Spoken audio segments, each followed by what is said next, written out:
शरद पवार राष्ट्रवादीचे नेते जयंत पाटील हे राज्याचे नेते आहेत, तर माजी मंत्री विश्वजित कदम काँग्रेसमधील मातब्बर नेते आहेत। मात्र या दोन्ही नेत्यांना सांगलीत लोकसभा निवडणुकीत काँग्रेस किंवा राष्ट्रवादीकडून सक्षम पर्याय देण्यात अपयश आलं। या दोन्ही नेत्यांच्या सेटलमेंटच्या राजकारणामुळे जिल्ह्यात या दोघांव्यतिरिक्त तिसरं नेतृत्व उभारू दिलं जात नसल्याची टीका माजी आमदार आणि भाजपाचे नेते विलासराव जगताप यांनी केली आहे। जगताप म्हणाले, जयंत पाटील आणि विश्वजित कदम हे दोन्ही नेते त्यांच्या पक्षात राज्याचे नेतृत्व करतात। दोघेही मातब्बर आहेत, पण त्यांना त्यांच्या जिल्ह्यातच लोकसभा निवडणुकीसाठी त्यांच्या पक्षातून सक्षम पर्याय देता आलेला नाही।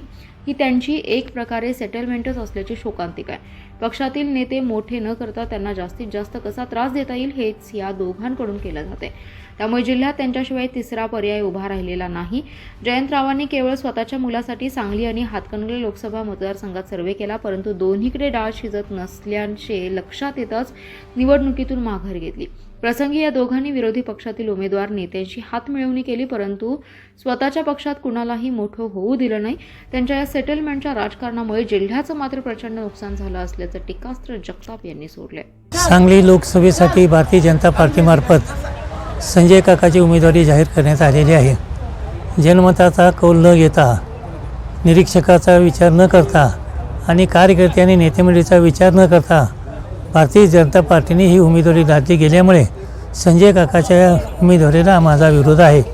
त्याची कारणं अशी आहेत की संजय काकांना झेडपीमध्ये गद्दारी केली, सांगली महापालिकेमध्ये गद्दारी केली, मार्केट कमिटीमध्ये गद्दारी केली। एवढंच नाही तर माझ्या आमदारकीच्या वेळेलासुद्धा त्यांनी गद्दारी केल्यामुळं आणि आमचेच कार्यकर्ते फोडण्याचा प्रयत्न केले, अनेक वर्षे ते करतात।